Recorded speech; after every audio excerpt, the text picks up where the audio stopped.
Yep, you read that title right. I want my lawn to hurry up and die. No, I haven't gone crazy. There is a method to my madness.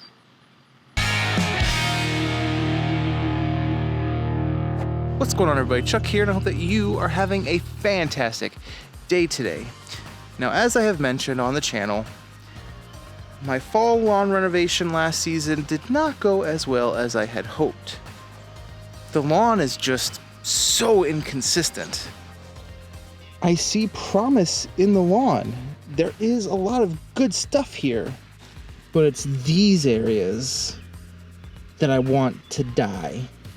You may be asking, why does he want those areas to die? So before I tell you, why not comment down below why you think I want those areas to die? Here's some mowing footage while you type your answer.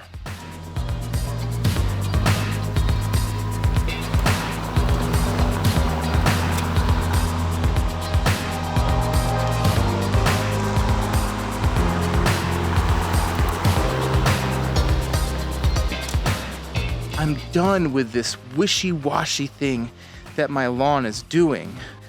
There are areas that are thick and look really, really good. Then there are areas like this. They're just holding on. Just give up already.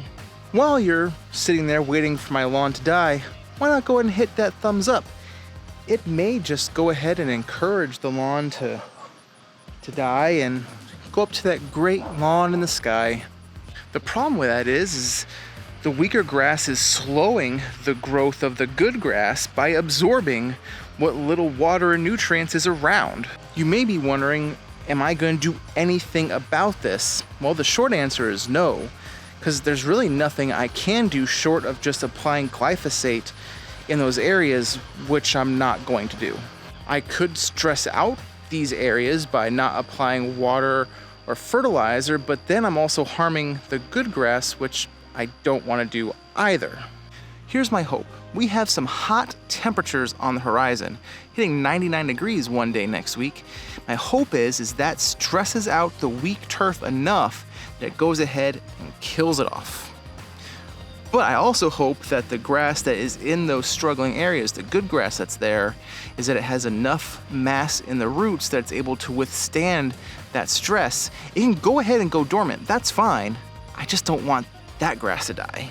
So I'm hoping that over the summer, the weak turf goes ahead and just dies away. Then in the fall, I'm going to do a very aggressive power rake, thinning out the turf, then really being able to make a good plan for my fall overseed so I don't have to go so heavy in the good areas. And I can see a little bit heavier and pay more attention to the weak areas. So what can you learn from my challenges? Rein in your seeding. Now, I'm not going to say that this problem is 100% my fault. During my renovation, I ran about 8 to 10 pounds per 1,000.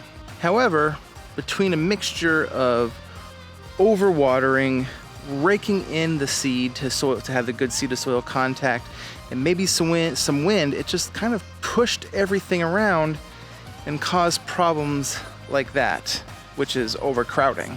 Reining in your overseed may also save you some money because seed ain't cheap right now, so maybe seeding a little bit lighter will save you a little bit of money. The other lesson is seed to soil contact and watering. I raked the seed in to get that good seed to soil contact. That also pushed some seed around and made that area, certain areas, heavier than others.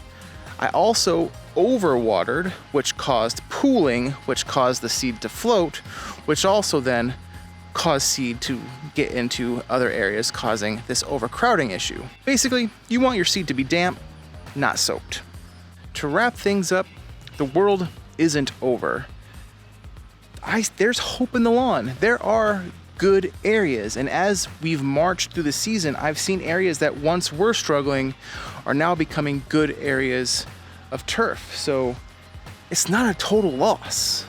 Sometimes the best thing to do to your lawn is nothing.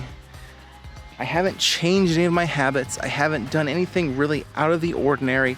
I'm watering normally like I should. I'm feeding like I should.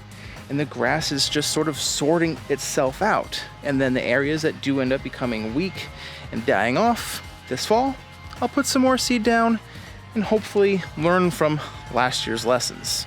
Anyway, that is it for this video. I hope you all liked it. Hopefully you learned something from it. If you did, go ahead and give it a thumbs up. Have you had problems like this before? Are there fixes that you've done that you've had success with in the past? Go ahead and share those down below so we can just sort of have a conversation about problems like this over here. Anyway, I will see you all in the next video. Have a fantastic rest of your day, and God bless. So as I said in my last video, I'm gonna end all my videos with a prayer, so you can go ahead and turn this video off if you don't wanna have any part of that. That is completely fine, no lawn content from here on out. But like I said in my last video, this is just something I wanna start doing to share more of myself with you all and who I am as a person. And so I wanna go ahead and say a quick prayer. There is a email listed down below if you have any prayer requests. I will not put those prayer requests in the video. They will just be something I do on my own time confidentially. I won't share that information with anybody, hence confidentially. But if you have something specific you'd like me to pray for, just email me down using the email in the description below. So anyway, I'm gonna say a quick prayer and then that will wrap this up. Dear Lord, in the name of Jesus, I just thank you for today, God. Even though it is hot, Lord, we're still able to come outside. You can hear the blower in the background, God. So we're still able to come out and enjoy time in the lawn. I just pray for everyone that's watching my video. Just be with them, God. If there's any struggles that they're going through, just help them overcome those struggles. Put people in their path that can help them get through difficult situations, trials and tribulations. If people are just having the time of their life, loving life right now, God, thank you for giving them those blessings and those opportunities to just enjoy themselves, Lord. We thank you for all that you do for us. Be with just the United States, with everything that's going on. It seems so uncertain all the time, so much negativity. I just pray for our country, God, that you're able just to shine through and give peace to everybody and just calm all these negative situations, Lord. But anyway, I just thank you for all that you've done for me and my life, God, and my family with our health and everything like that. So just thank you, God. In your name I pray. Amen. Thank you all for watching. Wow, I started dipping the camera. Thank you all for watching. I'll see you in the next video.